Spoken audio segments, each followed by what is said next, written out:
Hello सबैजनालाई। आज चाहिँ हामी हाम्रो पार्लरमा चाहिँ उहाँको कपालमा कलर गर्न गइरहेका छौँ। उहाँको कपालमा चाहिँ आज एक्स्ट्रा कलर गर्न खोज्नु भएको छ उहाँले, तर उहाँलाई चाहिँ मैले मेहन्दी हालेको छु, रातो कलर वा मैले मेहन्दी हालेको छु भन्नुभएको थियो। पहिला गोल्डन हाल्नु भएको थियो अरे, अहिले चाहिँ मेहन्दी हाल्नु भएर छ। काहीँ येल्लो, काहीँ ब्ल्याक, काहीँ रेड टोन आएको छ। त्यसैले हामीले डार्क ब्लोन इन्टेन्स कलर चाहिँ हाल्दा गइरहेका छौँ।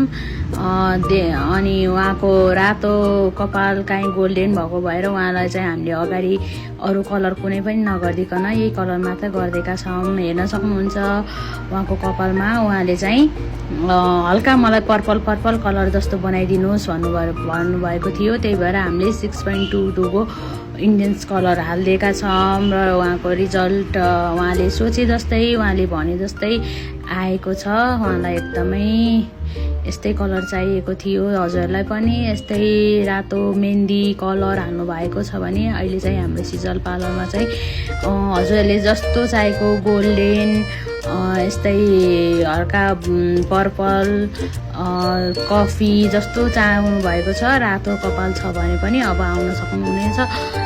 देख्नुहुनेछ उहाँको कपालको रिजल्ट चाहिँ हेर्नुहोस् त। उहाँले यस्तै नै खोज्नु भएको थियो र उहाँ एकदमै खुसी भएर हाम्रो पार्लरमा पहिलोचोटि आउनुभएको त पनि उहाँ एकदमै खुसी भएर जानुभएको छ। उहाँले भनेको भन्दा नि एकदमै राम्रो कलर आयो अरे। काहीँ पनि यस्तो कलर गर्न पाएको थिएन मैले।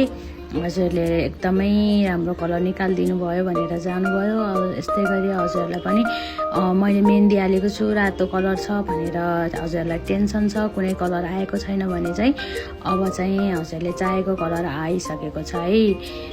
हजुरलाई पनि यस्तै भने जस्तो कलर चाहिएमा हाम्रो सिजल ब्युटी पार्लरलाई